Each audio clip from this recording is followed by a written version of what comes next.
You know, every now and then, a story comes along that's so simple, so pure, it just grabs the entire world's attention. Today, we're diving into one of those. The story of Punch, a tiny little monkey with a whole lot of heart. So let's meet him. This is Punch. And that thing he's holding on to for dear life, well, that's his best friend.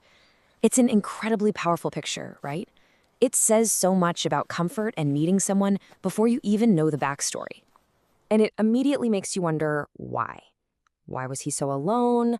Why is this little baby monkey clinging to a stuffed animal instead of, another monkey? The answer is pretty heartbreaking, and that's really where this whole story begins. To really understand Punch, we have to go back to his first few months. They were really, really lonely.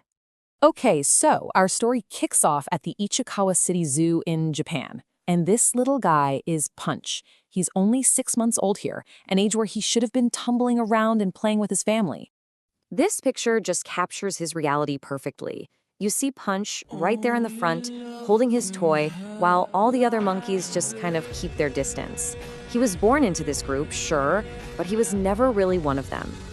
And the reason he was so isolated is it's devastating. For reasons we might never really understand, shortly after he was born, his own mother rejected him. For a baby monkey, that is a terrible, terrible start to life. It left him without his main source of comfort, of protection, everything. But this is where the story starts to turn. When his own kind wouldn't be there for him, comfort appeared from a very unexpected place. I mean, the change in his life was like night and day. Just look at this. On the left, you can almost feel how lonely and isolated he is. But on the right, you can just see the relief, the comfort he finally found. And this whole transformation happened because of one simple, kind act. The zookeepers, seeing how much he was struggling, they stepped in. Obviously, they couldn't replace his mom, but they could give him the next best thing, a soft, plush little friend that Punch could hold on to. And he didn't just, play with it. The bond was instant and it was deep. He'd sleep with it, he'd try to groom it, he carried it absolutely everywhere. To Punch, this was not just a toy, it was his family.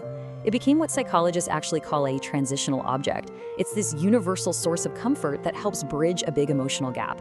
We see it all the time in kids with their favorite blankets, and right here, we're seeing it in a lonely little monkey. But life in the enclosure was still pretty tough. Because he was an outcast, the other young monkeys would often pick on him, push him around. It was a constant struggle for him.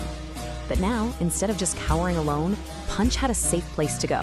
Whenever things got rough, he would run straight into the arms of his stuffed friend. And you can just see him finding that safety and reassurance he so desperately needed. So this very personal, very intimate story of survival and friendship, well, it was about to go global. And honestly, that quote really is the only way to put it. When people saw the videos of this lonely little monkey finding so much comfort in a toy, the reaction was just overwhelming. It's a universal story, a story of resilience. So how did this all happen? It literally started with just one video posted on TikTok. From there, it just exploded. Pretty soon, people weren't just watching online anymore. They were actually lining up outside the zoo just hoping for a glimpse of Punch. The story got so big that even IKEA heard about it and donated a whole bunch of new friends for him. So that brings us to the really big question here. Why? Why did this one little monkey connect with millions and millions of people all over the world? What does his story really tell us about us? When you get right down to it, Punch's story reminds us of a really basic truth. It doesn't matter if you're a human or a monkey. That need to feel safe, to feel loved, and to find some comfort when things are hard, that's a universal instinct that connects all of us. And that's the thought I want to leave you with. Maybe what Punch's story teaches us is that friendship isn't always about connecting with who you're supposed to. Sometimes it's just about finding that connection wherever you can and then just holding on with everything you've got.